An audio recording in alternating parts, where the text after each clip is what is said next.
Bismillahirrahmanirrahim. I am Dr. Mohammad Kamran Jameel and we are going to discuss a complete course on graph theory and its application. इस course में हम तकरीबन 20 एक lecture पर मुश्तमिल ये कोर्स है। इसके अंदर हम बेसिक ग्राफ थ्योरी से लेके एडवांस टॉपिक्स तक डिस्कशन करेंगे और हमारी कोशिश होगी कि हम टॉपिक्स को एप्लीकेशन और साथ में उसके एक्सरसाइज के साथ डिस्कस करें। मेरा ईमेल और व्हाट्सएप आप स्क्रीन पर देख सकते हैं। फॉर फर्दर कमेंट डिस्कशन आप मुझे ईमेल या व्हाट्सएप कर सकते हैं। ये हमारा इस कोर्स का लेक्चर नंबर 1 है। रेफरेंस बुक की अगर बात करें तो हम अपने लेक्चर में इन 3 बुक्स को as a reference book use करेंगे और हम फ्यूचर लेक्चर में इनसे हम टाइम टू टाइम हेल्प लेते रहेंगे। Chartrand Zhang first course on graph theory, McGraw Hill higher education Boston, R J. Wilson graph theory Longman, group limited G.A.A. Bondy, U.S.R. Murty graph theory Springer. तो ये हमारी reference book होंगे हमारे इस course की। अगर हम अपने फर्स्ट लेक्चर की बात करें तो आज के इस लेक्चर में हम जस्ट सिंपल डिस्कशन करेंगे किस तरह रियल लाइफ सिनेरियोज़ को, रियल लाइफ सिचुएशंस को हम ग्राफ के मॉडल के ज़रिए रिप्रेजेंट कर सकते हैं और उसके बाद कुछ बेसिक्स डेफिनेशन होगी आज के लेक्चर में। उसके बाद हम इसको कंक्लूड करेंगे। अगर हम बात करें ग्राफ और ग्राफ मॉडल की तो हम स्टार्ट करते हैं अपनी पहली एग्जांपल से। पहले एग्जांपल में सिनेरियो ये डिस्कस किया गया है कि हमारे पास एक टाउन है। टाउन के अंदर 7 डिफरेंट क्लब्स मौजूद हैं। स्पोर्ट चेस क्लब है, बुक क्लब है, कुकिंग क्लब है, स्पोर्ट्स क्लब है, आर्ट क्लब है, साइंस क्लब है एंड फोटोग्राफी क्लब है। तो एक टाउन के अंदर ये 7 क्लब हैं, 7 क्लब हैं जो कि अपनी वर्किंग करते हैं और इनके 7 क्लब के डिफरेंट मेंबर्स भी है और ये बिल्कुल पॉसिबल है कि एक इंडिविजुअल या एक शख्स जो है वो एक से ज़्यादा क्लब्स का जो है वो मेंबर होगा। ये मेंबर जो है वो हर सैटरडे को मीटिंग करते हैं और अपने आने वाली स्ट्रेटजी या अपने आने वाली एक्टिविटी के बारे में डिस्कशन करते हैं। एवरी सैटरडे इनकी मीटिंग होती है और मीटिंग लेकिन स्केड्यूल इस तरह होती है कि इनकी मीटिंग में कोई कन्फ्लिक्ट ना आए। कन्फ्लिक्ट आने की वजह ये हो सकती है कि जैसे हमने पहले बताया है कि एक इंडिविजुअल जो है, एक शख्स जो है वो एक से ज़्यादा क्लब का मेंबर हो सकता है। तो अगर एक जो है इंडिविजुअल 2 क्लब का मेंबर है तो उन 2 क्लब की जो मीटिंग जो है वो एट द सेम टाइम नहीं स्केड्यूल की जा सकती। तो इस चीज़ को हम को एक्सप्लोर करेंगे, इस सिचुएशन को। So this means that some clubs cannot meet simultaneously because they share members। क्योंकि कॉमन मेंबर होने की वजह से कुछ मेंबर्स की मीटिंग जो है वो सेम टाइम पे स्केड्यूल नहीं की जा सकती। तो किन क्लब्स की मीटिंग किस टाइम पे या सेम टाइम पे स्केड्यूल की जा सकती है या नहीं की जा सकती, इसको हम एक ग्राफ मॉडल के ज़रिए एक्सप्लेन करने की ट्राई करते हैं।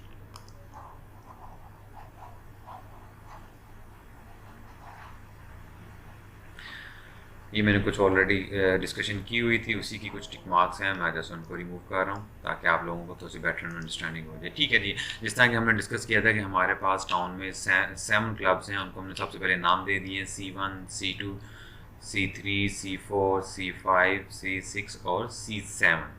ये हमारे क्लब्स के सपोज नाम हैं। अगर हम मेंबर्स की बात करें तो C1 के अंदर 1, 2, 3 ये मेंबर्स हैं, इनके नाम हैं मेंबर्स के। ये मेंबर्स हमारे पास मौजूद हैं। C2 में 1, 3, 4, 5 मेंबर्स मौजूद हैं। याद रखिएगा 1, 2, 3 नंबर नहीं बल्कि रिप्रेजेंटेशन है या नाम है उन मेंबर्स के जो C1 या C2 में है। इसी तरह C3 में 2, 5, 6, 7 मेंबर्स जो हैं वो मौजूद हैं और C4 में क्लब 4 में 4, 7, 8, 9 मेंबर्स। C5 में 2, 6, 7, C6 में 8, 9, 10 और इसी तरह C7 में जो मेंबर्स हैं उनके नाम 1, 3 या उनकी रिप्रेजेंटेशन 1, 3, 9 और 10 है। तो ये हमारे पास क्लब्स हैं और उनकी मेंबरशिप है। अब हम इस सारी सिचुएशन को रिप्रेजेंट करना चाह रहे हैं एक ग्राफ मॉडल की मदद से। तो ग्राफ बनाने के लिए हमने सबसे पहले क्या करना है, सबसे पहले नंबर पे हमने 7 points to represent the 7 club.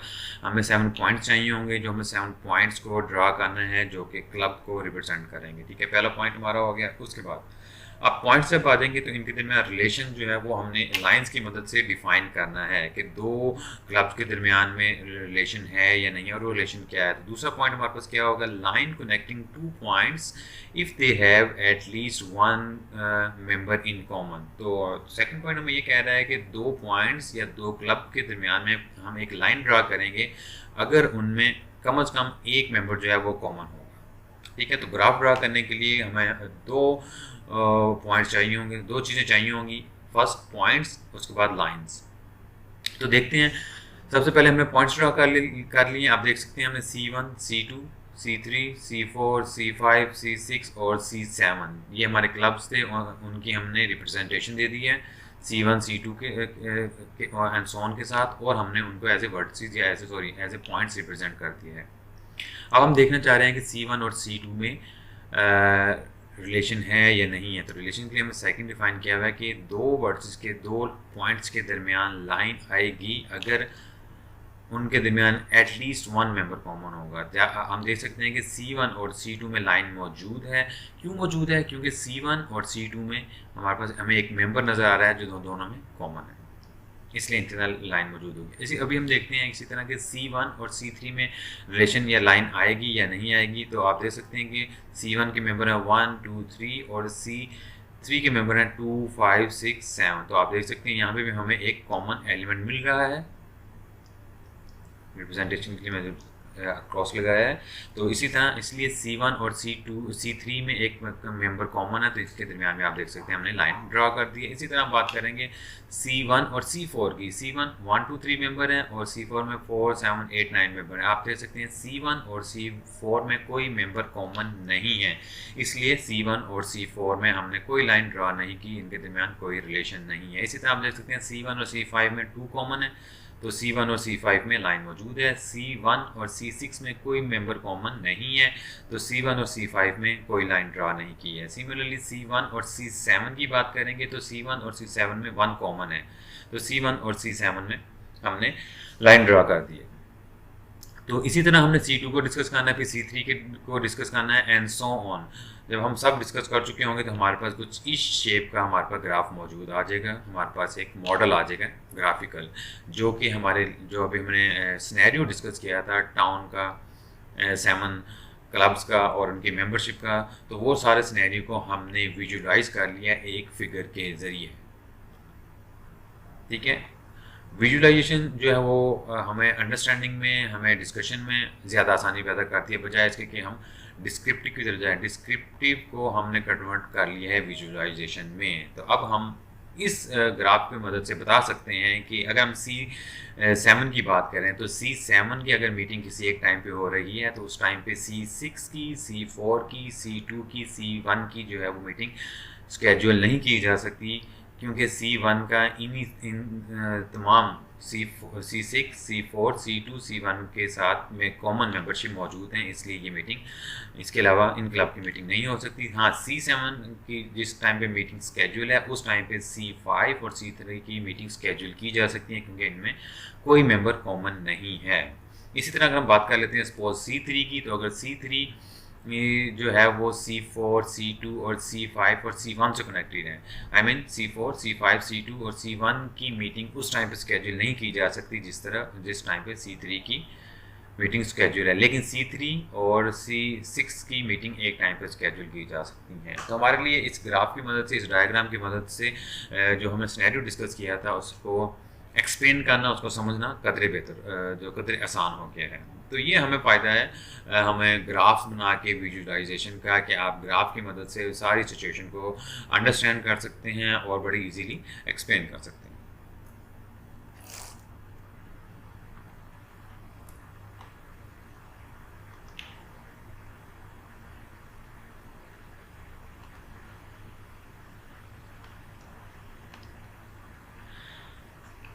चलिए जी, अभी हम बात करते हैं कि बेसिकली ग्राफ है क्या चीज़। अभी जो हमने पिछले स्लाइड में जो फिगर ड्रा किया है, जो मॉडल ड्रा किया है, उसे हम ग्राफ कहते हैं। अगर हम फॉर्मली बात करें तो a graph consist of a non empty set V of objects and a set E of 2 element subset of V। तो ग्राफ के लिए हमारे पास दो सेट होने चाहिए, एक ऑब्जेक्ट्स का सेट होना चाहिए और दूसरा उसको रिप्रेजेंट करते हैं वी से, और हमारे पास दूसरा two element subset of v एक सेट होना चाहिए जिसे हम ई से रिप्रेजेंट करते हैं। वी के एलिमेंट्स को हम वर्टिसेस कहते हैं, ई के एलिमेंट्स को हम एजेस कहते हैं। ई के जो एलिमेंट्स हैं वो टू एलिमेंट्स सबसेट होते हैं वी के, क्योंकि अभी हमें प्रीवियस एग्जाम्पल में देखा कि एक लाइन को या एक एज को दो पॉइंट्स जो हैं वो रिप्रेजेंट करते हैं। जिस तरह कि हमने देखा C1 और C2 में एक लाइन मौजूद थी, एक एज मौजूद था, तो ये जो एंड पॉइंट्स होते हैं ये दोनों मिलके एक two element subset of V बनाते हैं। इसे हम फर्दर नेक्स्ट स्लाइड में भी एक्सप्लेन करेंगे। तो graph consists of two sets, set of vertices and set of edges, and a graph is an ordered pair represented as G is equal to vertex set of G and a set of G. We can simply write this as G, V of E and V and E. When our graph is understood, I mean if there is only one graph, then we can use this notation. उसके बाद vertices को हम points भी कहते हैं, nodes भी कहते हैं। एजेस की बात करें तो एजेस को हम लाइंस भी कहते हैं। अब हम बात कर रहे थे टू एलिमेंट सबसेट की, तो उसको हम एक्सप्लेन करते हैं अपनी नेक्स्ट स्लाइड में। तो इस स्लाइड में हम हमारे पास एक ग्राफ है जिसे हमने प्रीवियसली डिस्कस किया है। तो अब हम इस ग्राफ के सेट के एलिमेंट्स और एज सेट के एलिमेंट्स को लिखने की कोशिश करते हैं। आप देख सकते हैं कि हमारे ग्राफ में जो पॉइंट्स हैं या जो वर्टिसेस हैं उनको हमने नाम दिया है C1, C2, C3। तो इन तमाम वर्टिसेस को हमने एक सेट की फॉर्म में लिख देना, ये हमारे पास वर्टेक्स सेट हो जाएगा। इसी तरह हम जब एज सेट की बात करेंगे तो जितने भी एजेस हमारे ग्राफ में आ रहे हैं उनको हमने एज सेट में मेंशन कर देना है। लाइक अगर हम बात करते हैं C1 और C2 एक एज हमारे ग्राफ में मौजूद है, हमने ये नोटेशन यूज़ की है एज के लिए। C1 और C3, इसी तरह C1 और C3 मौजूद है, उसके लिए हमने ये नोटेशन यूज़ की है। C1 C5 मौजूद है, हमने मेंशन किया है। आप देख सकते हैं C1 C4 चूँकि एज मौजूद नहीं है इसलिए आपको हमारे एज सेट में C1 और C4 नज़र नहीं आएगा। तो बेसिकली हम यहाँ पे तमाम एजेस की रिप्रेजेंटेशन को टू एलिमेंट सेट से रिप्रेजेंट कर रहे हैं। तो इसी तरह आपने तमाम जो एजेस हैं उनको इस एज सेट में मेंशन कर देना, लिख देना। तो हमारे पास इस ग्राफ का वर्टेक्स सेट और एज सेट इस फॉर्म में आ जाएगा। हमारे पास एजेस की रिप्रेजेंट करने की और भी नोटेशंस हैं। अभी हमारे पास जो नोटेशन हमने यूज़ की है एज के लिए, किसी भी एज के लिए, तो वो हमारे पास C2, C7 है। इसको हम नेक्स्ट स्लाइड में देखें किस तरह सिंप्लीफाई, इस नोटेशन को किस तरह हम सिंप्लीफाइड फॉर्म में फर्दर लिख सकते हैं। सबसे पहले बात करते हैं एडजेसेंसी की। एडजेसेंसी या एडजेसेंट क्या है? अगर दो वर्सेस के दरमियान एक लाइन मौजूद है तो हम कहेंगे कि वो वर्सेस एडजेसेंट हैं। अगर हम ग्राफ की बात कर रहे हैं, आप देख सकते हैं C1 और C2 में एक लाइन मौजूद है, तो C1 और C2 are adjacent vertices in graph G। इस तरह C1 and C3 vertices are adjacent in graph G। आप देख सकते हैं C1 और C4 में लाइन मौजूद नहीं है, इसलिए C1 and C4 are not adjacent. C1 and C5 are adjacent, again C1 and C6 are not adjacent and C1 and C7 are adjacent vertices. तो ये हमारे पास एडजेसेंट वर्सेस की डेफिनेशन थी। हमारे पास आप रिप्रेजेंटेशन देख लें। एच को रिप्रेजेंट करने के लिए हमारे पास एक नोटेशन ये है जो हमने अपने प्रीवियस एग्जाम्पल में यूज़ की है, और हमारे पास एक और नोटेशन है सिंप्लीफाइड। हम इसको UV भी लिख सकते हैं। हमें ब्रेसिस या हमें कॉमा लगाने की ज़रूरत नहीं है।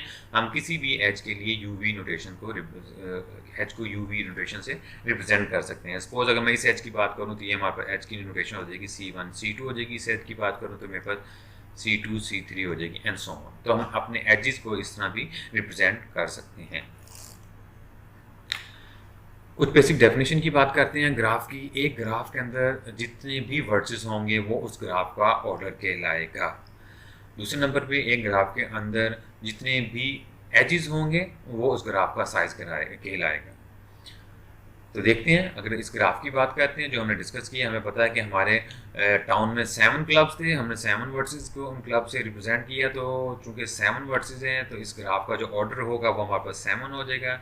अगर हम एजेस को काउंट करें तो इस ग्राफ में टोटल एजेस जो हैं उनकी तादाद 13 है। So the size is 13 of this graph. इसी तरह हमारे पास एक और एग्जांपल है, इसको भी देख लेते हैं। इस एग्जांपल में आप काउंट कर सकते हैं 1 2 3 4 5 हमारे पास वर्सेस हैं, तो इस ग्राफ का ऑर्डर 5 है। और एजेस की बात करें तो हमारे पास एजेस भी 5 ही हैं, so the order and size of this graph is 5.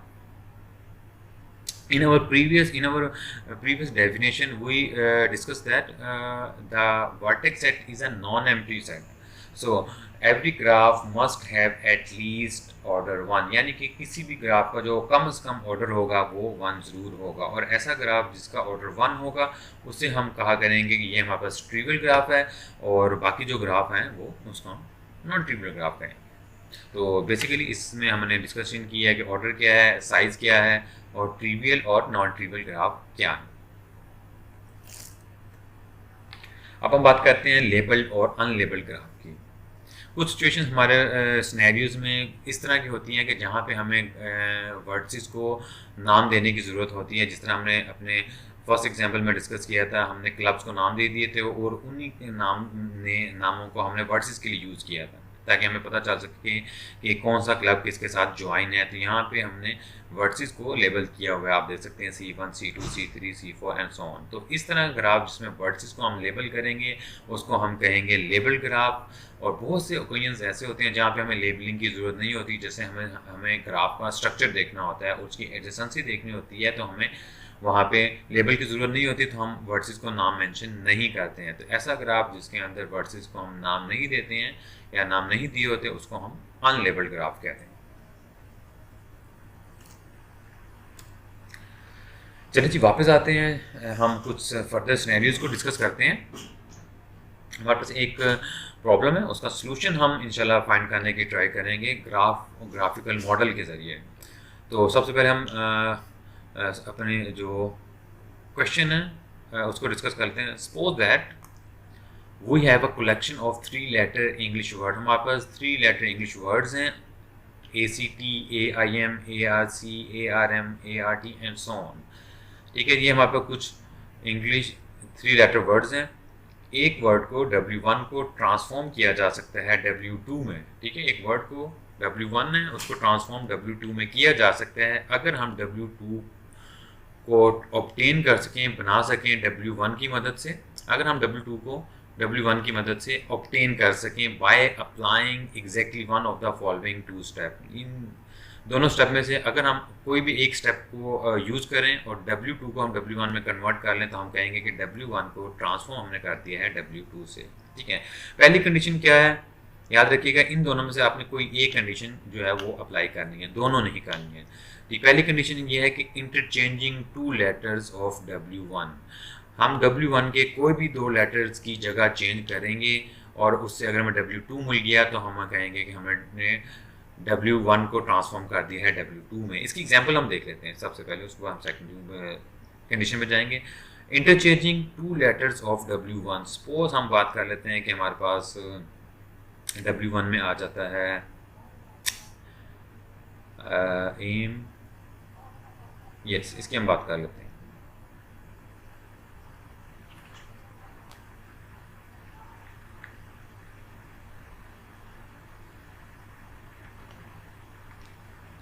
जी, हम इन 2 लेटर्स की बात कर लेते हैं. सपोज ये हमारे पास एक लेटर है RAT और दूसरा हमारे पास एक लेटर है W2 TAR. तो पहली कंडीशन ये कह रही है कि अगर हम इन 2 पॉइंट्स का या इन 2 लेटर की जगह चेंज कर देंगे तो हमारे पास W2 आ जाएगा. ठीक है, तो पहली कंडीशन ये कहती है कि आप कोई भी 2 लेटर की जगह को रिप्लेस कर सकते हैं. तो आप देख सकते हैं कि RAT को हम ट्रांसफॉर्म कर सकते हैं TAR में.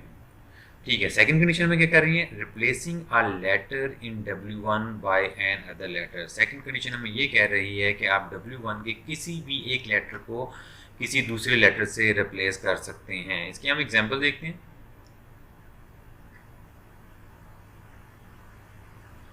लाइक सपोज हमारे पास है W1 ACT, W2 है हमारे पास ART. तो आप देख सकते हो अगर मैं अपने C को रिप्लेस कर देता हूँ R से तो मेरे पास W2 आ जाएगा. तो ये हमारे पास 2 कंडीशन है और गेम हमारे पास कुछ इस तरह है कि हमने चेक करना है कि किन पेयर ऑफ वर्ड्स को हम ट्रांसफॉर्म कर सकते हैं या और किन को हम नहीं कर सकते हैं। इसके इस क्वेश्चन के सोल्यूशन को हम ग्राफिकल मॉडल के ज़रिए रिप्रेजेंट करेंगे और विजुलाइज करेंगे। हम देखेंगे कि हमारे लिए इसका सोल्यूशन कितना आसान होगा जब हम इसके सोल्यूशन को ग्राफ की मदद से रिप्रेजेंट करेंगे। सबसे पहले आपका काम है कि आपने कंडीशन को, सिनेरियो को बड़े अच्छे तरीके से समझना है। समझने के बाद ही आप उसका ग्राफिकल मॉडल जो है वो ड्रा कर सकते हैं। जी, तो ये हमारे पास सोल्यूशन है। हमने अपने इस क्वेश्चन का सोल्यूशन प्रोवाइड करना है ग्राफिकल मॉडल के जरिए। तो सोल्यूशन बनाने के लिए सबसे पहले हमें देखा ग्राफ के लिए हमें दो चीज़ें चाहिए होती हैं। एक चीज़ होती है हमारे पास सेट ऑफ वर्ड्स, मतलब पॉइंट चाहिए होंगे, उसके बाद हमारे पास लाइन चाहिए होंगी सेकंड नंबर पे। तो हमें सबसे पहले ये सोचना होगा कि हमने पॉइंट्स या वर्ड्स किन को देने हैं, ठीक है। तो वो कह रहा है कि we the given words are the words. तो words are the words, you can see we have here 1 vertex 2 3 4 and so on. तो हमने अपने जो वर्ड्स थे उनको वर्ड्स कह दिए। अब हमें देखना है कि दो वर्ड्स के दरमियान रिलेशन कब होगा। ऑब्वियसली अगर हम देखें तो दो वर्ड्स के दरमियान रिलेशन होगा अगर हम उनको ट्रांसफॉर्म कर सकते हो, उन दोनों में से कोई एक कंडीशन भी अप्लाई करके अगर हम ट्रांसफॉर्म कर सकते हैं तो उनके दरमियान लाइन या एक एज आ जाएगा। फर्ज कर लेते हैं, देखते हैं कि AIM और ARM है। तो आप देख सकते हैं कि AIM और ARM को इजीली कन्वर्ट ट्रांसफॉर्म किया जा सकता है अगर हम I की जगह R को रिप्लेस कर देते हैं। तो इसके ऊपर हमने सेकंड कंडीशन अप्लाई की है। तो AIM और ARM जो है वो ट्रांसफॉर्मेबल है, इन दोनों वर्ड्स को ट्रांसफॉर्म किया जा सकता है, इसलिए इन दोनों वर्ड्स के दरमियान एक एच मौजूद है।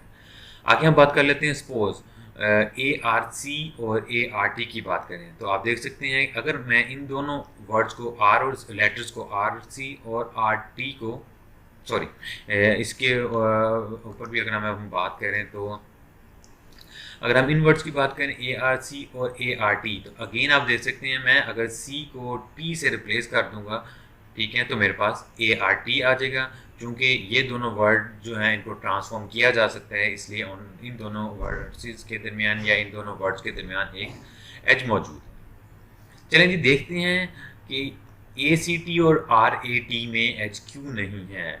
सबसे पहली बात तो ये है कि ऑब्वियसली इनको ट्रांसफॉर्म नहीं किया जा सकता होगा, इसलिए इनके में एच मौजूद नहीं है। अब हम देखते हैं कि क्यों ट्रांसफॉर्म नहीं किया जा सकता है।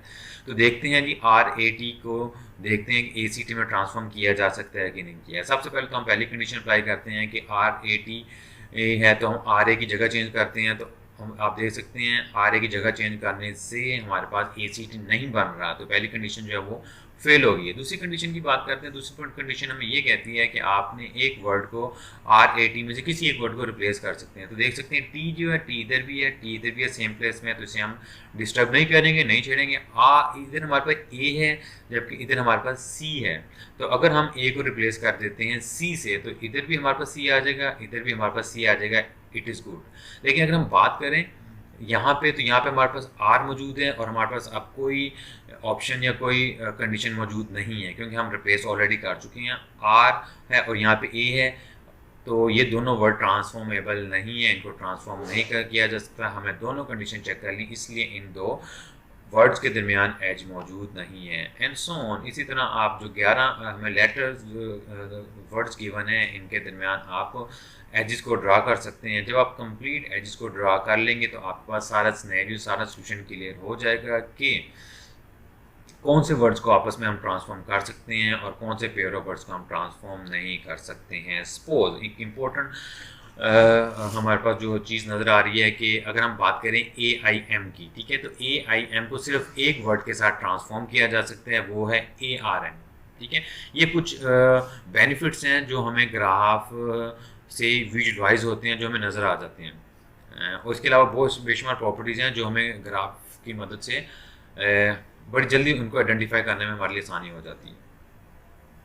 तो AIM जो वर्ड है इसको हम सिर्फ एक लेटर में ट्रांसफॉर्म कर सकते हैं, वो है ARM।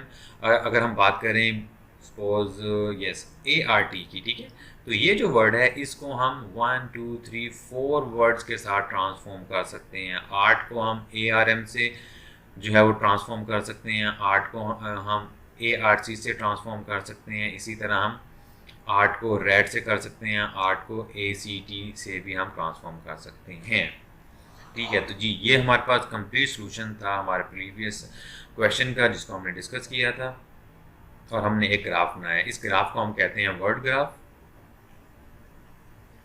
और आई होप कि इस एग्जाम्पल के बाद आपको किसी भी सिनेरियो को ग्राफिकल रिप्रेजेंटेशन से एक्सप्लेन करने में ज़रूर हेल्प मिलेगी। और आई होप कि आपका ग्राफ थ्योरी में थोड़ा सा इंटरेस्ट भी डेवलप हुआ होगा कि किस तरह हम रियल वर्ल्ड सिनेरियोज़ को हम ग्राफ के ज़रिए वर्ड्स और एज के ज़रिए जो है वो रिप्रेजेंट कर सकते हैं।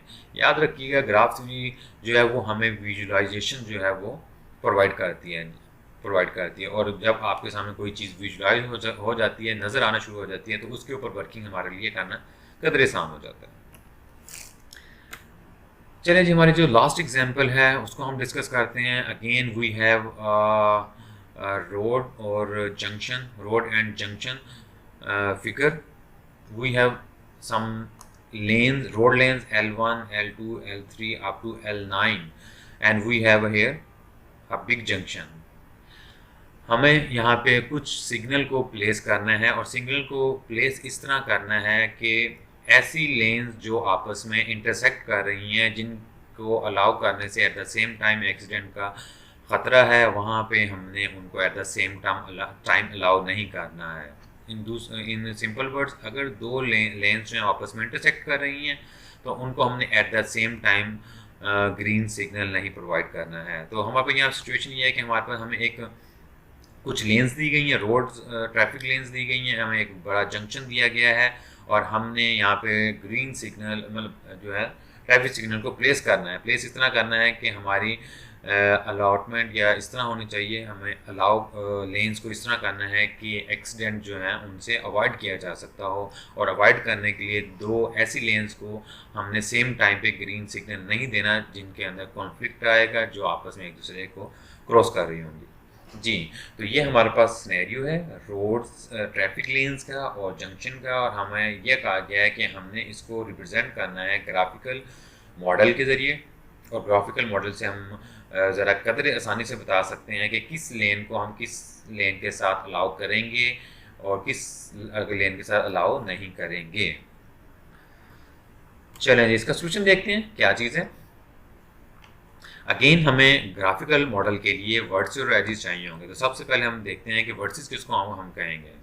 Traffic lanes are represented by words. तो हमारे पास जितनी भी ट्रैफिक लेन्स थी उनको हमने वर्ड्स का नाम दे दिया, like L1, L2, L3, L4, 5। आप देख सकते हैं ये हमारे वर्ड्स हैं L1, L2, L3, 4, 5, 6, 7, 8 एंड 9। अब हम बात करेंगे कि हमने वर्सेस तो बना लिए हैं, अब दो वर्सेस के दरमियान एजेस कैसे आएंगे, रिलेशन कैसे आएगा। तो क्या कह रहा है, there is an edge if vehicle in these two lanes can not safely enter the junction at the same time. यानी कि अगर दो लेन्स आपस में इंटरसेक्ट कर रही हैं तो हम उनके दरमियान एक एज जो है वो बना देंगे उन दोनों वर्सेस के दरमियान। सपोज हम बात करते हैं, अगर L1 की बात करें तो L1 का अगर हम ट्रैफिक रूट देखें तो L1 हमारा सबसे पहले इंटरसेक्ट कर रहा है L9 के साथ। आप देख सकते हैं यहाँ पे इंटरसेक्शन है, तो L1 और L9 के दरमियान हमारे पास एक एज आ जाएगा। हमने एज को कंस्ट्रक्ट कर दिया L1 और L9 के साथ। उसके बाद हम मूव करते हैं L1 का L4 के साथ। आप देख सकते हैं इस पॉइंट के ऊपर आके प्रॉब्लम आ रहा है, एक्सीडेंट का खतरा है, तो L1 और L4 को हम eight the same time allow नहीं कर सकते हैं। इसी तरह हमने L1 और L4 के दरमियान आपको यहाँ पे एज नज़र आ रहा है, ये हमने एज बना दिया। आगे चलते हैं L1 की अगर बात करें तो L1 और L7 आप देख सकते हैं, L1 और L7 में भी हमारे पास एक कॉन्फ्लिक्ट नज़र आ रहा है, इनको भी हम eight the same time allow नहीं कर सकते। तो L1 और L7 में भी हम एक एज जो है वो ड्रा करते हैं। इसके अलावा अगर हम बात करें L1 की और L8 की, यस L1 और L8 को देखें तो आपको यहाँ पे भी एक इंटरसेक्शन नज़र आ रही होगी। इस इंटरसेक्शन का मतलब ये है कि L1 और L8 जो है वो इंटरसेक्ट कर रहे हैं, इसलिए इनके दरमियान भी एज मौजूद होगा। आप देख सकते हैं L1 और L8 के दरमियान भी एज मौजूद है। चलिए आगे मूव करते हैं। L1 और L6 की अगर हम बात करें तो आप देख सकते हैं कि L1 की ट्रैफिक ने सिग्नल ओपन होने पे इस तरफ मूव कर जाना है, L6 की ट्रैफिक ने सिग्नल ओपन होने पे इस तरफ मूव कर देना है, तो एक्सीडेंट के चांसेस बहुत कम हैं। तो हम L1 और L6 में मतलब हमें कॉन्फ्लिक्ट ज़ाहिर नहीं नज़र आ रहा है, इसलिए हम L1 और L6 के दरमियान एज जो है वो ड्रा नहीं करेंगे। आप देख सकते हैं L1 और L6 में हमारे पास कोई एज नहीं है, क्योंकि हमें चांसेस नहीं लग रहे एक्सटेंड के। इसी तरह आप देख सकते हैं L1 और L5 की बात करें, L5 का जब ओपन करेंगे तो इस तरह मूव कर देना है, L1 ने इस तरह मूव कर देना है, तो हमें कोई कॉन्फ्लिक्ट नज़र नहीं आ रहा है, इसलिए L1 और L5 में हमारे पास कोई भी एज मौजूद नहीं है। इसी तरह जो है हम तमाम वर्सेस को दूसरे वर्सेस से मिला लेंगे एजेस की मदद से। जब हमारे पास ये सिनेरियो या ये ग्राफ कंप्लीट हो जाएगा तो अब हम क्लियरली विजुलाइजेशन से बता सकते हैं कि सपोज अगर मैं L7 की बात करूं, अगर L7 को अलाउ किया है तो L7 के साथ हम L4 और L1 को ट्रैफिक के लिए अलाउ नहीं कर सकते हैं एट द सेम टाइम। इसी तरह अगर मैं बात करूं L6 की, ठीक है, तो L6 की इंटरसेक्शन काफ़ी ज़्यादा लेन के साथ है, लाइक L6 की इंटरसेक्शन जो है वो L8 के साथ है, L9 के साथ है, L2, L3 और L4 के साथ है। इनके साथ अलाउ नहीं किया जा सकता, अलबत्ता L6 को L1 के साथ अलाउ किया जा सकता है। देख सकते हैं कोई कॉन्फ्लिक्ट नज़र नहीं आ रहा। L6 को हम L5 के साथ भी अलाउ कर सकते हैं।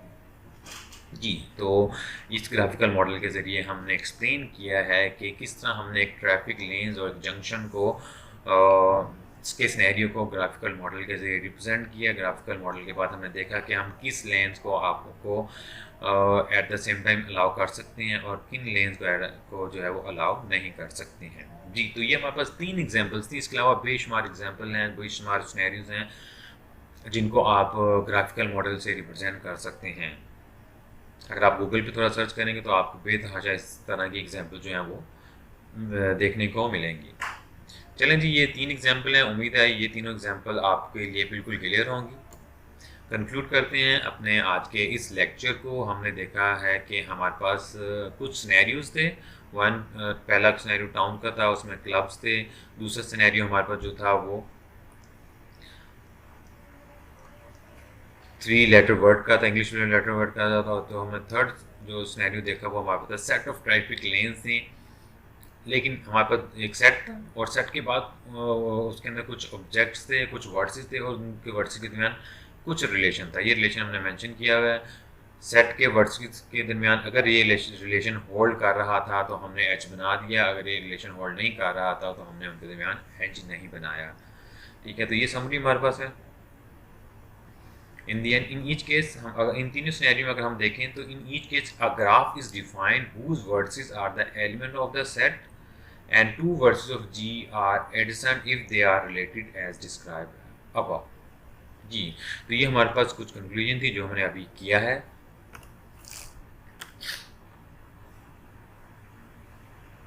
यहाँ पे हम मेंशन करेंगे the graph G10 model the given situation, और हमारे लिए विजुअलाइजेशन काफ़ी आसान हो जाती है। और ग्राफ की डिफरेंट प्रॉपर्टीज़ को जो हम आइंदा आने वाले लेक्चर में डिस्कस करेंगे, ग्राफ की डिफरेंट प्रॉपर्टीज़ के ज़रिए हम डिफरेंट सिनेरियोज में बेटर सोल्यूशन जो है वो प्रोवाइड कर सकते हैं। एक्सरसाइज पे बात करते हैं लास्ट में। कुछ एक्सरसाइज हैं क्योंकि मैथमेटिक्स के लिए, ग्राफ थ्योरी के लिए एक्सरसाइज बहुत इंपॉर्टेंट इंग्रेडिएंट है। इसके बगैर आप अपनी स्किल्स को एक्सेल नहीं कर पाएंगे। तो पहली एक्सरसाइज की अगर हम बात करें तो हमने कुछ एक सोशल नेटवर्किंग ली है फ्रेंडशिप की।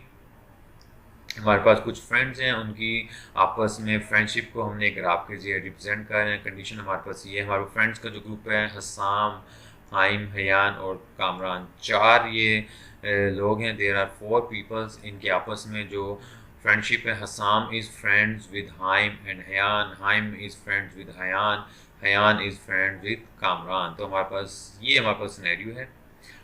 तो हमने इसका ग्राफिकल मॉडल ड्रा करना है। ड्रा करने के बाद हमारा जो आंसर है, how many nodes and edges are there in this social network. ठीक है, ये आपने इसका आंसर करना है।